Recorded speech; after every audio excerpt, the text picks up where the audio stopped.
তুই আজকে গাড়ি লিয়ে বেরিয়েছস? গাড়ি লয়ে বেরোছি, কারণ আজকে একটা জায়গায় যামু। কে তোরা যাবি নাকি? যাইতাম তো, মুন্ডা চাইতাছ ওই যেহেতু তুই গাড়ি লিয়ে বেরিয়েছস। কিন্তু বন্ধু আমার তো কাপড়টা ভালো না। আমারও তো কাপড় ভালো না। বন্ধু 5টা মিনিট সময় দে, আমরা কাপড়টি চেঞ্জ করে আই। তোরা সবাই কাপড় চেঞ্জ করে যাবি? যা, তবে কই যামু এটা তো কেউ জিগাইলি না। বন্ধু কই যাবি? কোন ভিআইপি জায়গা? তাহলে করা ভাব শব্দ রে আমু। ভিআইপি জায়গায় না, তার চেয়ে অনেক অনেক অনেক দামি জায়গায় যামু, মসজিদে। চল সবাই মিল্লা আজকে নামাজ পড়তে যাবো। নামাজও যাবি? কিন্তু বন্ধু আমার তো প্যান্ডা ভালো না। আমি একটু আগে মারতে মুইতে আইছি, আমার ফ্যানটাও ভালো না। বন্ধু শরমের কথা কি কমু, আমি নিজেও নাফাক।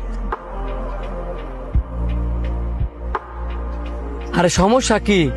তোরা বাসায় যেতি না, সবাইকে কাপড় চেঞ্জ করে আয়। এখন যদি বাসায় যে কাপড় চেঞ্জ করতাম তাহলে তো অনেক দেরি হয়ে যাবো গা, পরে আর নামাজ চাইতাম না। তার চেয়ে বালা বন্ধু তুই একাই যা।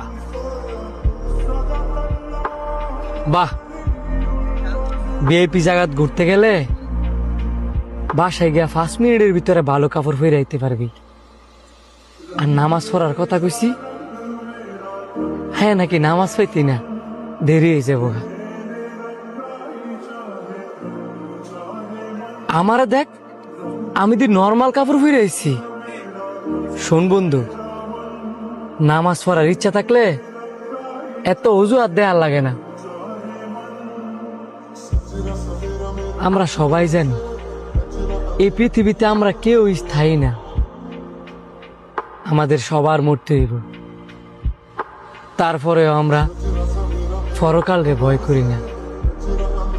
দেখ বন্ধু, আমরা ঘুরা ফেরা যাই করি না কে লিখে, আমাদের উচিত 5 ওয়াক্ত নামাজটা ঠিক রাখা। আমার দাওয়াত দেওয়ার কাম আমি তো করে দাওয়াত দিচ্ছি। এখন তোদের ইচ্ছা, তোরা নামাজে যাবি নাকি যাইতি না। হ বন্ধু, নামাজ পড়মু। আমি অনেক বাসাতে রেডি হয়ে আইতাছি। বন্ধু তুই একটু খারো, আমিও বাসার থেকে আইতাছি। আমিও